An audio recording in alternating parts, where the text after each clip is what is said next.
Okay. 30 December 1906 रोजी जेव्हा मुस्लिम लीगची स्थापना झाली तेव्हा ढाका येथे 20व्या अधिवेशनासाठी मुस्लिम प्रतिनिधी एकत्र आले होते. भारतीय राष्ट्रीय सभा, मुस्लिम शिक्षण परिषद, मुस्लिम राष्ट्रीय सभा की बंगाल मुस्लिम काँग्रेस? चलो याचा आन्सर द्या सगळेजण, मग पुढे जाते मी. काय होतं ते?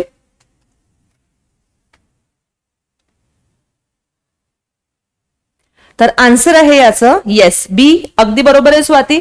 2 नंबरचा आन्सर आहे मुस्लिम शिक्षण परिषद, ज्यालाच आपण असंही म्हणू शकतो आहे Mohammedan educational conference. Okay, Mohammedan educational conference. Okay, तर आता ह्याच प्रश्नासोबत आपण काय करूया तर मुस्लिम लीगच्या बॅकग्राऊंड मध्ये जाऊयात.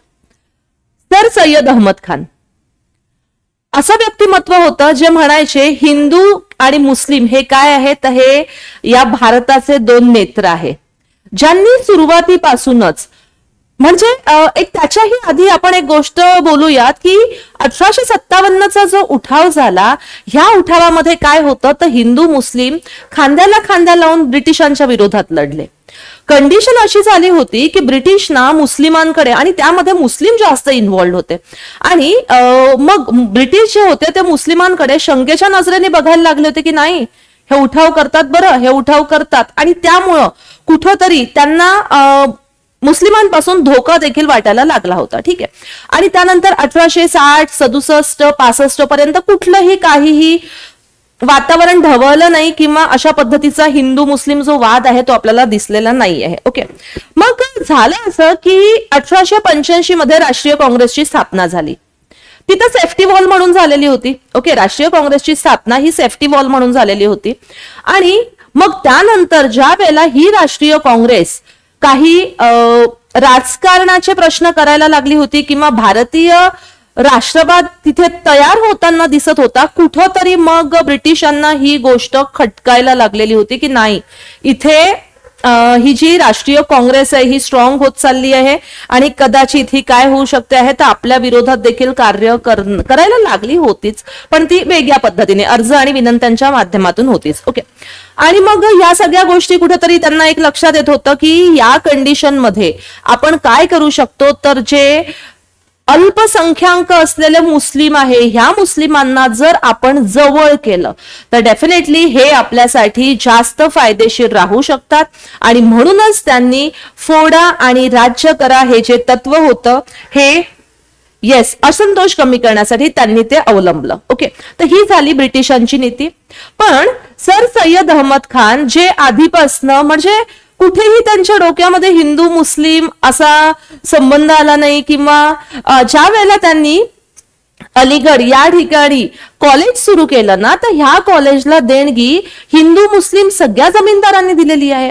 इव्हन मुस्लिमांपेक्षाही त्या ठिकाणी हिंदू विद्यार्थी जे होते ते जास्त शिकत होते, आणि त्यामुळं हिंदू मुस्लिम म्हणजे हिंदू मुस्लिम हा सांप्रदायिकतेचा प्रश्न कुठेच नव्हता.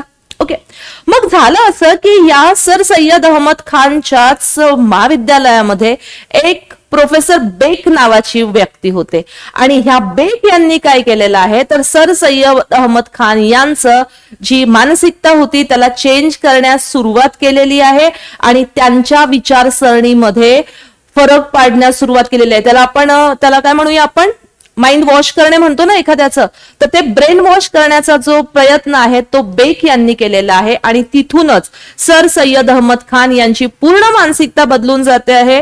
म्हणजे जी व्यक्ती जेव्हा म्हणायची की तुम्ही याच देशाचे म्हणजे मुस्लिम जे आहे ते इथेच जन्मतात आहे आणि इथेच काय होतात इथेच त्यांना दफन केले जातात आहे, आणि याच भूमीवर तुम्ही जगताय याच भूमीवर मरताय, तर हे एकतेचं त्या ठिकाणी प्रतीक होतं हिंदू मुस्लिम. पण त्यानंतर हिंदू वेगळे आहे आणि मुस्लिम वेगळे आहे ही भावना देखील सर सय्यद अहमद खान यांनी तीव्रतेने प्रचारात आणली असं म्हणायला हरकत नाहीये, आणि डेफिनेटली त्यांनीच मोहमेडन एज्युकेशनल कॉन्फरन्स सुरू केलेली आहे.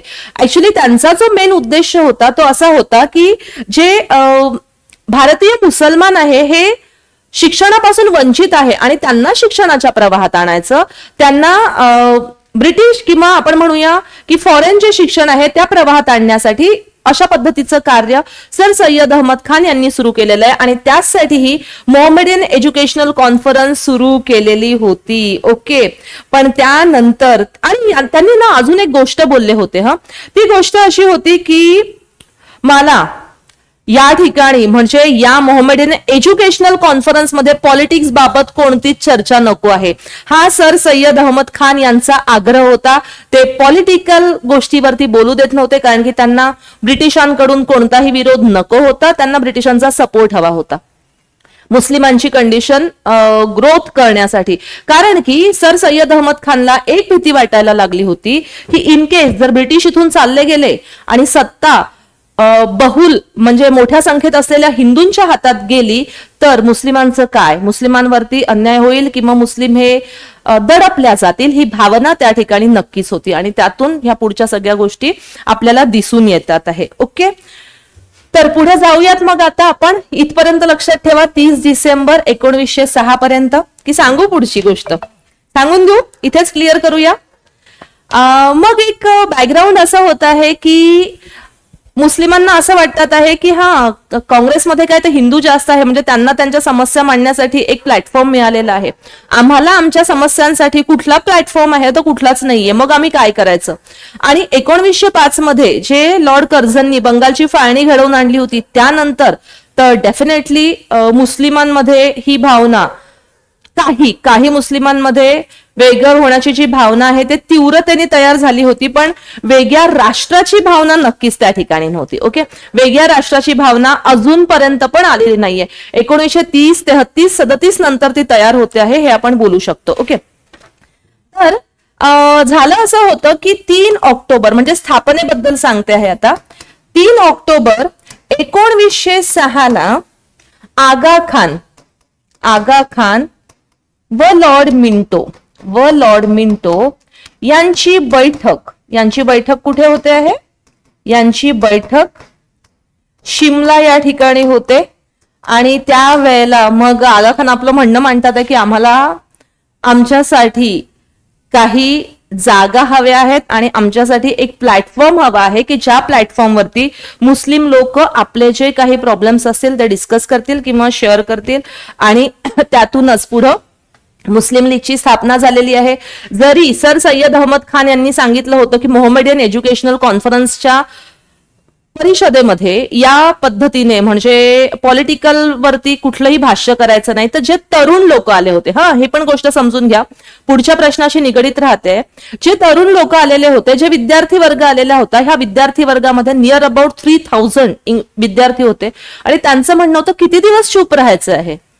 एज्युकेशनल कॉन्फरन्स मध्ये एवढे सगळे लोक आल्यावरती आणि आपल्याला कुठलाही पॉलिटिकल एक संघ किंवा संघटना नसताना आपण किती दिवस चूप राहायचं आहे, आपल्या पण काही क्वेरीज आहे, आपल्याला पण काही प्रॉब्लेम्स आहे, तर ते सॉल्व्ह करण्यासाठी आता आपण राजकारणाच्या विषयावरती बोलूया. ते बोललेत आणि बोलून काय तयार केलं तर 30 डिसेंबर 1906 रोजी मुस्लिम लीगची स्थापना केली. ओके, तर हा झाला पूर्ण त्याचा इतिहास. चला पुढच्या क्वेश्चनकडे जाऊयात. क्वेश्चन दिलेला आहे,